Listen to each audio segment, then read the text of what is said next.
अब Galwan valley clash के बारे में आपको क्या बताया जाए, सारी कुछ चीजें आप जानते हैं, लेकिन कुछ खबरें इस तरह की भी निकल कर आ रही है कि गलवान वैली में जो कुछ भी किया गया चाइनीज द्वारा वो दरअसल शी जिनपिंग को बर्थडे गिफ्ट के तौर पर किया जाना था। यानी इन लोगों की प्लानिंग थी कि अंदर घुसेंगे, भारतीयों को मारेंगे, जीरो कैजुअलिटी के साथ वहीं पर बैठ जाएंगे या सकुशल वापस आ जाएंगे और ये सारा शौर्य हम लोग हमारे राष्ट्रपति को डेडिकेट करेंगे उनके बर्थडे पर। लेकिन हुआ उल्टा, 20 के बजाय हमने 40 निपटा दिए। लेकिन ये जो 20 भारतीयों ने बलिदान दिया था ना, इस बलिदान को भी हम लोग ऐसे ही नहीं जाने दे सकते। इसके लिए चाइना को आने वाले कई दशकों तक भुगतना पड़ेगा और एक्चुअली इसकी शुरुआत हो चुकी है।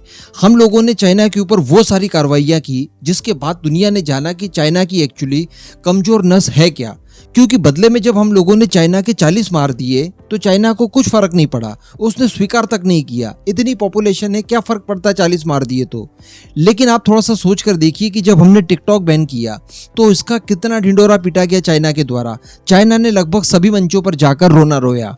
तो हमें पता चला, पूरी दुनिया को पता चला कि चाइना की कमजोर नस है क्या। और अब जब कभी भी किसी के साथ चाइना का कॉन्फ्लिक्ट होगा तो हर कोई इसी नस को दबाएगा। अब भारत की बात की जाए तो टिकटॉक अकेला मामला नहीं था। भारत ने कई सारी चाइनीज कंपनीज के ऊपर बहुत तगड़ी कार्रवाई की और चाइनीज कंपनीज को इस दायरे में लाकर खड़ा कर दिया कि अगर कुछ कंपनीज भारत के अंदर ऑपरेट कर भी रही है और काफी नामचीन कंपनियां हैं, वो भी एक सीमित दायरे में रहकर ही अपना व्यवसाय कर सकती है। और इतनी छूट भी इसलिए दी गई है क्योंकि उसका शायद हमारे पास बढ़िया ऑप्शन नहीं है या उससे हमें बहुत ज्यादा फायदा है। एम्प्लॉयमेंट तो जनरेट हो ही रहा है उससे। यही सारे कारण है कि अब सारी चाइनीज कंपनियों को बहुत ज्यादा सोच समझकर अपने अगले स्टेप लेने होते हैं। इसी तरह की एक ऑटोमोबाइल के क्षेत्र में चाइना की प्रसिद्ध कंपनी थी जिसका नाम है MG मोटर्स। ये काफी ज्यादा फेमस कंपनी मानी जाती है ऑटोमोबाइल के क्षेत्र में। लेकिन दोस्तों बहुत ही कम लोग जानते हैं कि MG मोटर्स जो है वो भारतीय कंपनी या किसी दूसरे देश की कंपनी नहीं बल्कि चाइना की कंपनी है।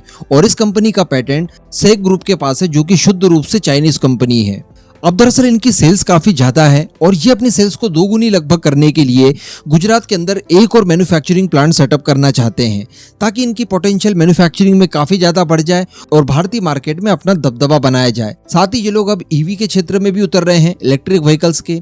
हम सभी जानते हैं कि भारत के अंदर इन सब के लिए स्कोप काफी बड़ा है और काफी बड़ा मार्केट होने की वजह से कोई भी कंपनी इस क्षेत्र में जितना काम करेगी उतना बेनिफिट लेगी। तो चाइना की ये कंपनी भी चाहती है कि अपनी जड़ों को और मजबूत किया जाए।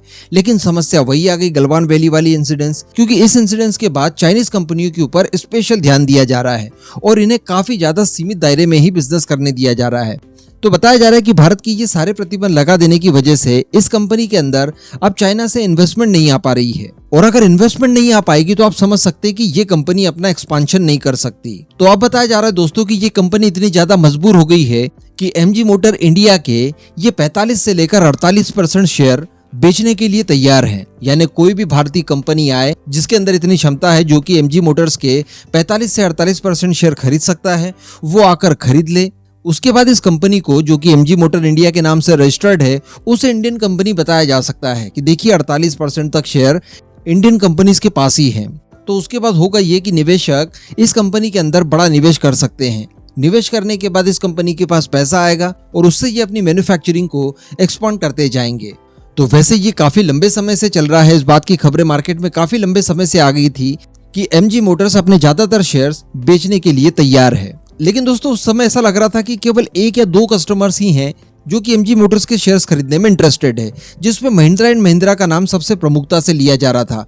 लेकिन अब बताया जा रहा है कि इसके लिए काफी तगड़ा कंपटीशन हो चुका है क्योंकि भारत के कई सारे ग्रुप अब इसको खरीदने में दिलचस्पी दिखा रहे हैं। बताया जा रहा है कि न केवल महिंद्रा एंड महिंद्रा बल्कि JSW ग्रुप जो कि सज्जन जिंदल जी की कंपनी है वो, इसके साथ साथ बताया जा रहा है कि हिंदुजा ग्रुप जो कि अशोक लीलैंड के मालिक हैं और इस तरह के कई और भारत के अंदर बड़े ग्रुप मौजूद हैं जो कि MG मोटर्स के 45 से 48% शेयर खरीदने के लिए तैयार हैं। कारण यही है कि MG मोटर्स का नाम भारत में एक सम्मान से लिया जाता है और इनके प्रोडक्ट काफी ज्यादा आसानी से बिक जाते हैं। तो ऐसी परिस्थिति में इतना सारा इन्वेस्टमेंट करने के बाद किसी भी ग्रुप को अच्छी खासी इनकम जनरेट हो सकती है। लेकिन हमारे लिए सबसे बड़ी बात यह है कि चाइना को हमने मजबूर कर दिया कि उनकी अपनी कंपनी को वो लोग इस हद तक मजबूर हो चुके हैं कि अब भारतीयों को बेचने के लिए सारी तैयारियां कर रहे हैं। वरना सोचिए कि अगर गलवान वाला इंसिडेंस नहीं हुआ होता तो चाइना पहले की तरह ही अपना बिजनेस भारत के अंदर बड़ी आसानी से कर सकता था।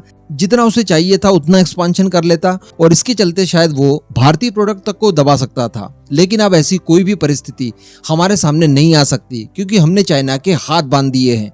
इस पूरे मुद्दे पर अब आपका जो भी मानना हो नीचे कमेंट करके जरूर बताइएगा।